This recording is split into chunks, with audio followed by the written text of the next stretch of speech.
Bem, olá a todos e a todas. So today I will speak in English and not Portuguese so that anyone who is watching us can follow this webinar without any language constraints. My name is Antonio Bairreis, and good afternoon to everyone watching in Portugal. And well, good morning for me and the ones around me. Once again, I have the pleasure of being part of another webinar organized and promoted by the Portuguese Communication Sciences Young Researchers Work Group, which is a group that is part of SOPCOM, the Portuguese Association of Communication Sciences. Apenas uma pequena nota muito rápida para todos os jovens investigadores em Portugal. Ainda se podem inscrever na escola de verão da SOPCOM de 2017. As inscrições Early Bird são até 5 de maio. So I'm talking to you from Austin, Texas, USA, the live music capital of the world, and so much more. Right now, I'm at the Blenton Museum of Art, which is the main venue of the International Symposium on Online Journalism. This month, since I was going to be in the UD Austin and as well as the symposium, we thought it would be great to live stream our monthly webinar from here with one of the symposium speakers. So today we have the pleasure to have with us Professor Robert Hernandez, a.k.a. web journalist, who has made a name for himself as a journalist of the web, not just on the web. His primary focus is exploring and developing the intersection of technology and journalism to empower people, inform reporting and storytelling, engage community, improve distribution, and whenever possible, enhance revenue, obviously. So he's an associate professor of professional practice at USC Annenberg School of Communication and Journalism, but is not an academic, is more of a hackademic, as he calls himself, and specializes in MacGyvering or web journalism solutions. It connects dots and people. He has worked for SeattleTimes.com, SanFranciscoGate.com, SanFranciscoExaminer.com, La Prensa Gráfica, among others. Professor Hernandez is also the co-founder of #WJChat and creator of Learn Code for Journalism with Me project. He was a national board member of the Online News Association, and he is a lifetime member of the National Association of Hispanic Journalists. Today, Professor Hernandez is also a panelist for Video Everywhere, from live coverage to VR, 360, and other innovative formats at the Symposium on Online Journalism. Today's webinar is going to be about immersive journalism, some brief considerations. Our guest will be talking a bit about his experience with immersive journalism for roughly about 15 minutes. And then for another 15 minutes or so, we will try to answer a few questions. Don't forget, you must write them down in the chat area on YouTube.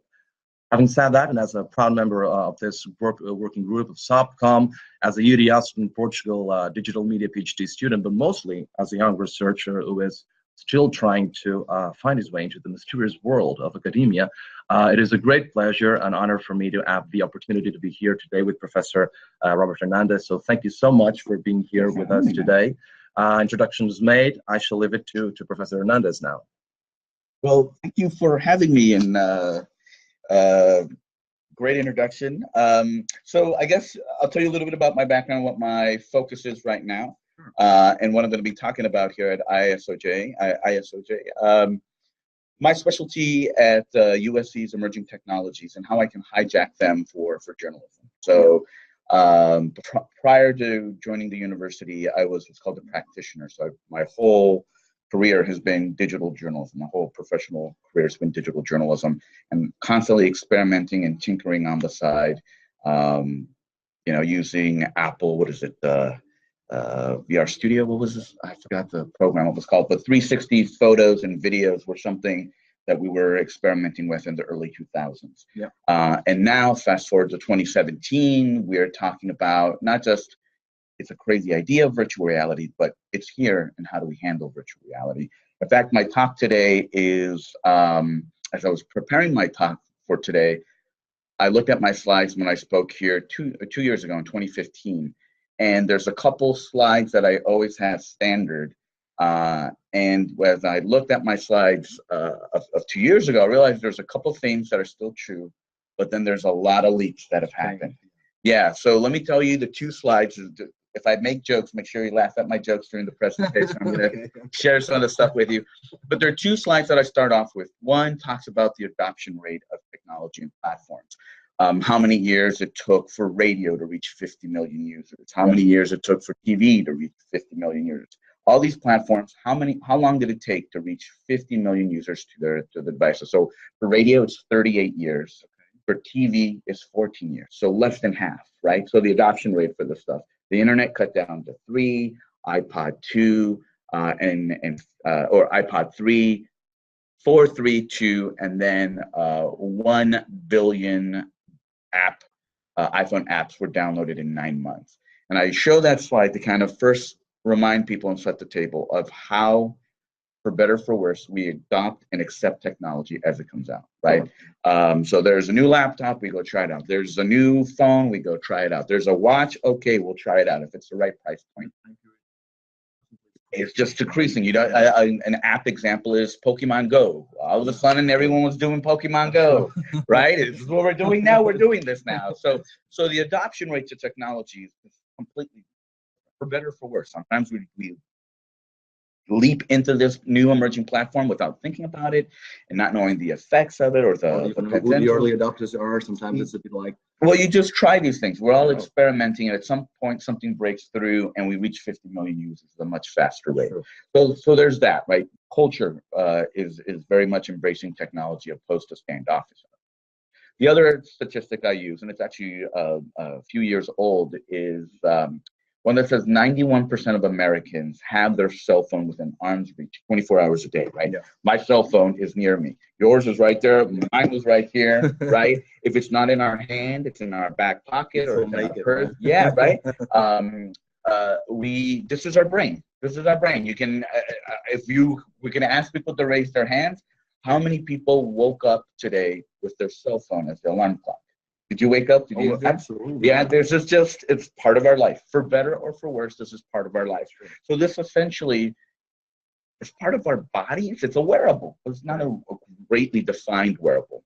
That is true now as it was true when I gave this talk 2 years ago and started to hint at these things years before that. Yeah. So my premise was, if we look at how we're adopting technology and see that, the next slide, actually a third slide, is the evolution of technology in any type of platform. When it starts off, it's really big and clunky and expensive, and it gets smaller, more features, more affordable. Yep. And you see that with computers, from a mainframe computer that would take up this entire room, to eventually a desktop, to eventually this laptop, eventually our phone, right? We look at these things, the adoption rate of these mobile devices, the evolution of the technology, how we adopt the technology at a quicker rate. That means we're not stopping. We haven't said like, okay, we're good. We're not going to develop, right? So there are now attempts like Google Glass or Snapchat spectacles to really embrace wearables, Apple Watch. These are things that we're going to try, and at one point, one of them is going to break through, and believe it or not, it's going to replace this device, right? Sure. So if we agree that that will eventually happen, and this is a wearable, then how do you make this a more efficient wearable? If I call it an inefficient wearable because it's on my body, but in order for me to engage with it, I have to look away from you and give it my attention to my screen, and I have to at least dedicate one hand. Implanted nano wearables in our eyes or something. You know, we make those jokes, but we live in the future. Yeah. There are studies of folks who now have amputated arms, prosthetic arms that they're controlling with their mind. There are blind folks that they get a chip and it can reboot their retina. There are all these things that are happening, and I always grew up with those jokes like, oh, you're always gonna, man. Yeah, and so my premise and my push to journalists and content creators is, if we know this is happening, you should be proactive and start experimenting now, right? Sure. So if this is going to evolve and it's going to be hands-free, the screen is probably going to get smaller, probably going to be in my field of vision. I still need to look at it. So it's going to be a wearable headset. Now, is it going to be Oculus Rift? No, because I live in the world and I walk around in the world. So VR is the current hotness, but the long-term game, and it's actually the first crazy project I did was in 2013, was augmented reality journalism. And I experimented with Google Glass when it first came out because even though it didn't take, the concept I think is still very valid. Yeah. We have to think about those things in terms of how can journalism or nonfiction storytelling change if it's in my field of vision at all times. It knows where I am because we have GPS, but not only that, with Google Glass approved, it knows where my face is pointed at, right? We talk about contextual journalism, putting context around a story. We can put so many different layers of context around that. You're looking at this building, now you're looking at that building. I don't know which restaurant to eat at. Well, that one has a health code because their Yelp ratings or whatever, it helps me to find that. There are all these things that we would see in science fiction movies that we thought like one day it'll happen. Yeah. Many of us remember The Virtual Boy and a lot of hype surrounding virtual reality for decades and decades and never really happened. It was all a joke, and it's always a series of jokes. Right? Yeah, and now we live in the future. These things are viable. I went to a startup. I saw the startup that when I saw the video, someone sent me the video, I was like, this is such a ripoff. This is a hustle. Basically, they've got this robotic arm that holds your body and allows you to walk in this virtual space. So it feels like a haptic suit, yeah, but it's a robotic arm holding your entire body to walk. And I was like, that's gonna cost $1 million. Yeah, sure. But I was giving a talk in Seattle and got contacted by that company, and they said, would you like to come do a demo? It's like, what? Yeah, sure. So I went, and the bodysuit is locked up somewhere, and it's very, very, very, very early. But the technology was based on, the first iteration is going to be based on a glove. And I was like, glove. All right, sure. And they hooked me up with the machine, and basically put my hand in this device and put on an HTC Vive. And when I put on the Vive, I saw 3D models, an apple, a ketchup bottle, a little deer, and a thing that was a balled up little black thing there. Okay. And they're like, yeah, just with the HTC Vive, pick up the apple and put it in your hand. Picked up the apple, put it in my hand, and I felt the apple.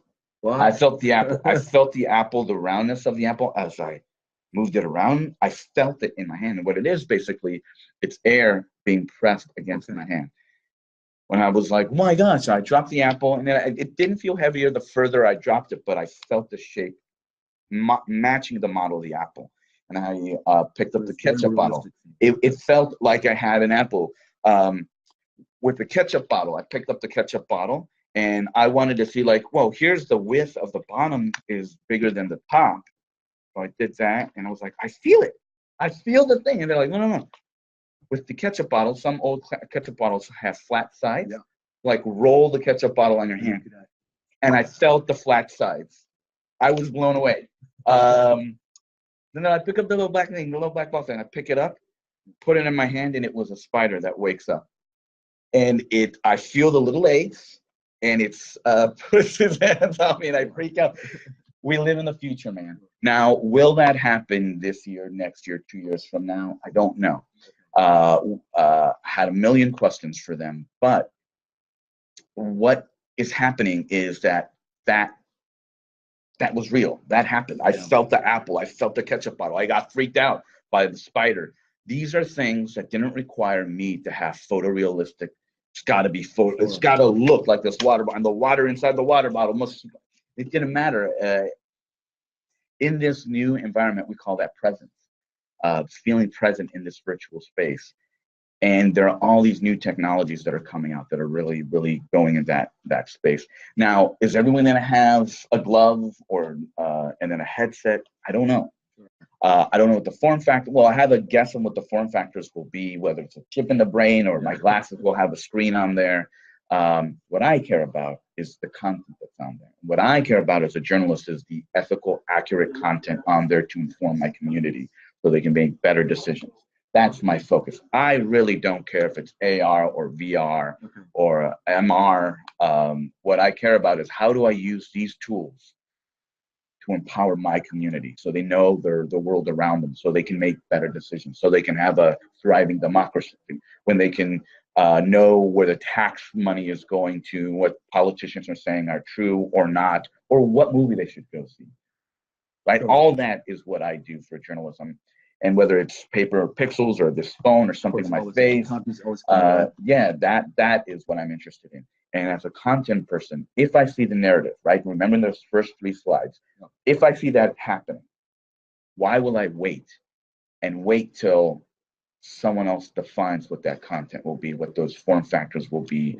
Why will I wait for Facebook to tell me what that shape should be? We, as content creators, ethical content creators, should be proactive in this space and really start experimenting. Instead of, very often when I talk about my work, people make the joke, oh, the chip in the brain. It's like, yeah.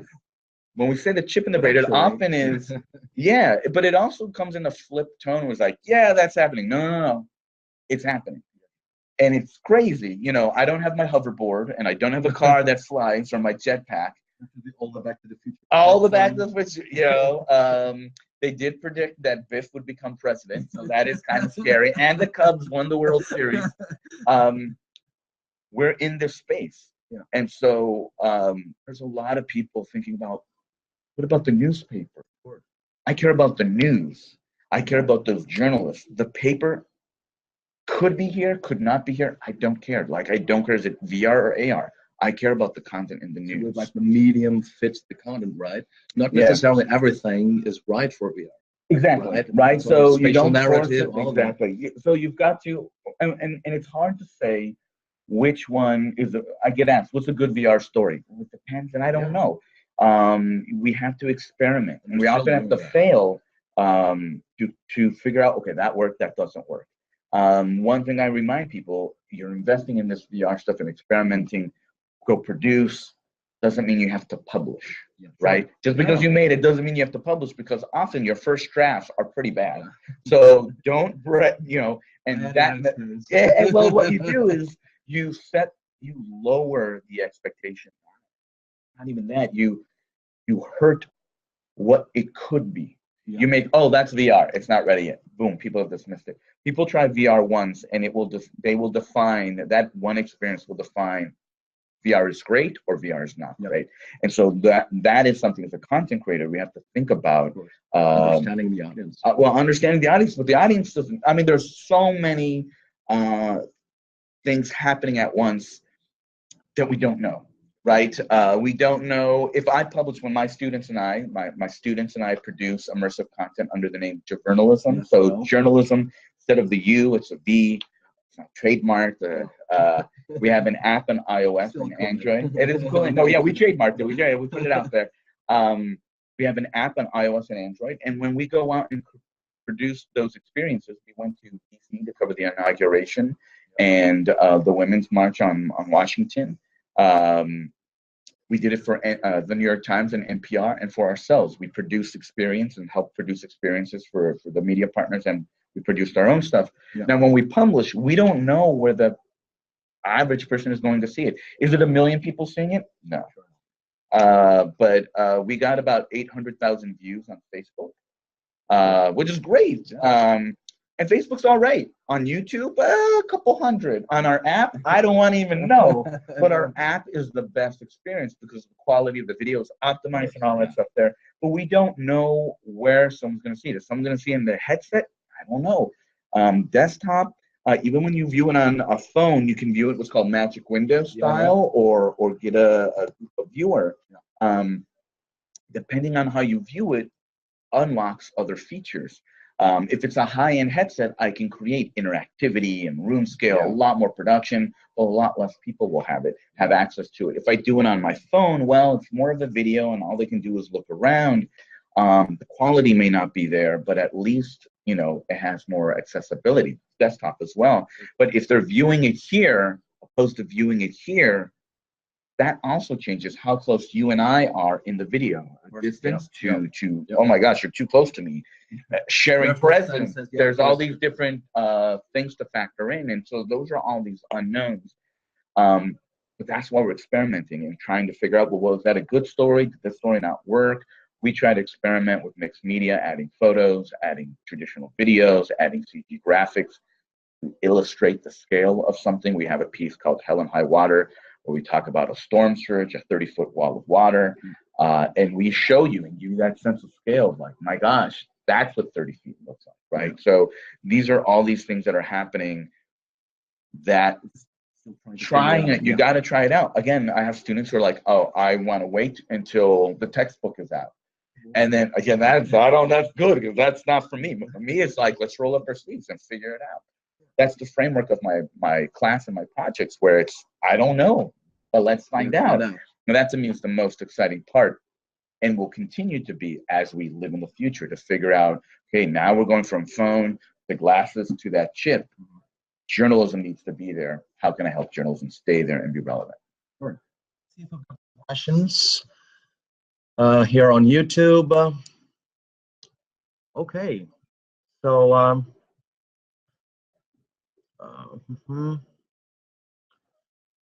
let me see. Okay, I've got this question from Danielle Duke. Hi, Danielle. What might be a negative consequence of this type of technology and advancement, especially given the fact that it's all evolving at a fast rate? Yeah.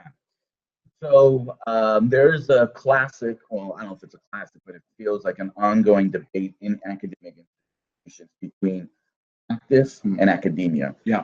Doing in the skills and then the reflective work. And we see this in the journalism ecosystem, where a magazine piece can take a moment to do more in-depth reporting, more reflective, more context, while tweets are happening really quick turnaround.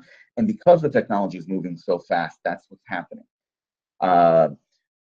In my bio, I don't consider myself an academic. I consider myself a hackademic, because I'm hacking these things along.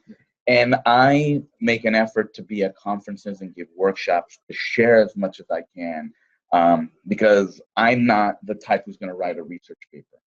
Probably great to write a research paper. I just don't have time for it. And nor, to be fully honest, do I have an interest in it, because I like to tinker and share. And as I tinker and share, I try to put that knowledge out as close to real time as possible. So for me, I'm seeing the reflective and the practice of experimental stuff happening in real time and trying to share that. But I don't know, when I took one for the team and put on Google Glass, if it would give me cancer on the side of my head or something like that, right? I don't know these things. If you remember growing up and watching cartoons and putting your face super close to the TV, we didn't know about that. And your mom would say, you're going to go blind. Coincidentally, we're both wearing glasses. Imagine that, but now it's this. This is what a head-mounted display. That's right. Is it worse? Right? I don't know. Well, I don't know either. And here we're gonna go with planting chips and using new technology, experimenting with it. I grew up in the 80s, so I know Terminator and Skynet. Others know the Matrix and how the computer overlords may take over. All these things are happening, and there's sci-fi and then there's reality, and who knows what the effects are. I have a colleague who is a fantastic augmented reality artist and PhD in narrative storytelling, and he's having this existential crisis going back and forth, embracing the technology, but also trying to reject the technology. And I understand that, but for a lot of folks, and he's more progressive, and I see in newsrooms another extreme of folks are like, the newspaper, democracy dies if the newspaper dies, which is not true. If, again, we remember those 3 slides, it's happening whether you or I like it or not. I can yell at the wind, but that's not going to stop the wind. So how do I harness the wind to make it advance my goals, which again, journalistically, is to inform my community. So that's why I lean forward to it. I don't know what the negative effects are. If I lose an eye, I'll take one for the team and lose an eye. I have an 8-year-old. I have put him in VR, but very sparingly. Very rarely have I let him do that. So he's like, can I do it? I'm like, nope, you've had your time. Go read a book. Go read a book. Go play with a stick and use your imagination, right? It shouldn't be all or nothing or either or, but it's that spectrum. And should coexist. Very much so. I just got my wife a record player for her vinyl collection. And these are all these things that are there. Now, back focusing on the negative effects, possibly, but I don't know. Hopefully not too bad. Okay. Okay, so I've got here a question from João Mota. Olá, João. With the proliferation of immersive journalism, isn't there an emerging problem regarding the journalistic objectivity, the ethical? It always comes Here it up. comes, all right. Well, there is always, if you're an unethical person, you will be unethical on All any the time. platform. I feel like I want to make up a fact in text. You might make up a fact in any other platform. There's this fear that, oh, virtual reality, all bets are off. That's the same fear that happened with every platform. When books came out, was it Aristotle or I forgot, Plato or Aristotle? There's this thing that said that books will make us dumber because we're no longer sharing our history orally and maintaining it in our heads. Now that we have it in a book format, we're going to be dumber, right?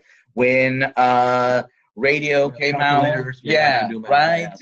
And radio came out, that's the devil's thing. TV came out, that's the devil's thing. The internet came out, that's the devil's. The social media, that's the end of the world.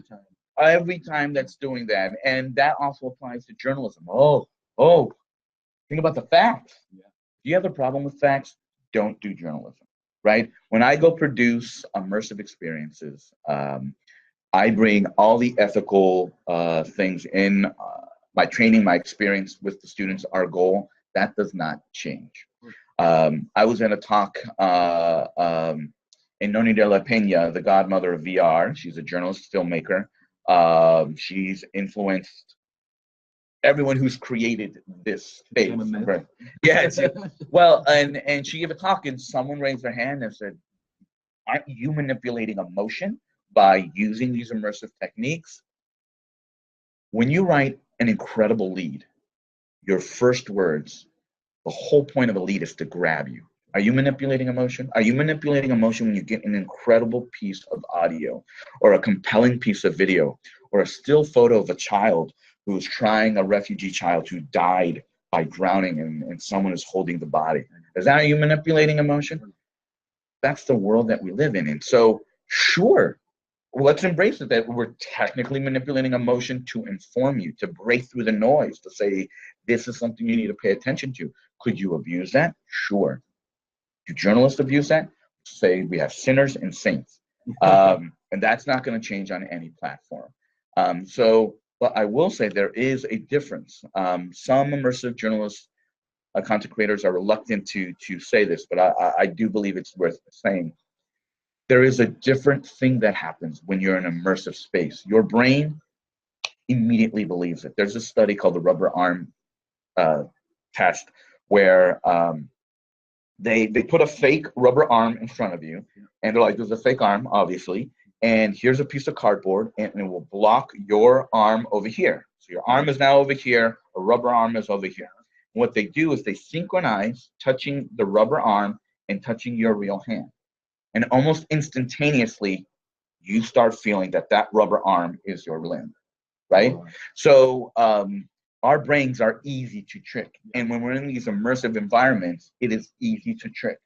One still photo of a child that is drowned, looking for refugee, looking for a better place to live, looking for safety, that is pretty traumatic. Imagine being there. Imagine hearing that in an immersive environment.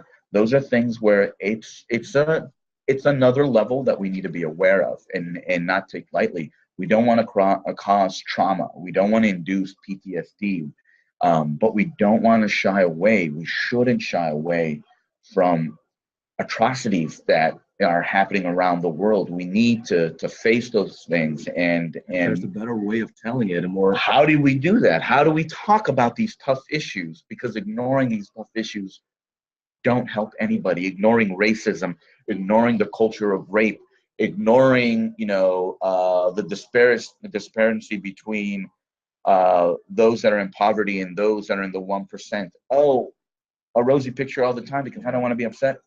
That's not what journalism is. But again, we need to have that ethical framework to really achieve our goal of informing our community so we know how it functions. Those ethical guidelines sort of, they're written as we go, right? But there are some core things, but the core things don't change. Of course, right? Don't lie. Oh, yeah. Don't make up stuff, right? That's a pretty good one. Journalism 101.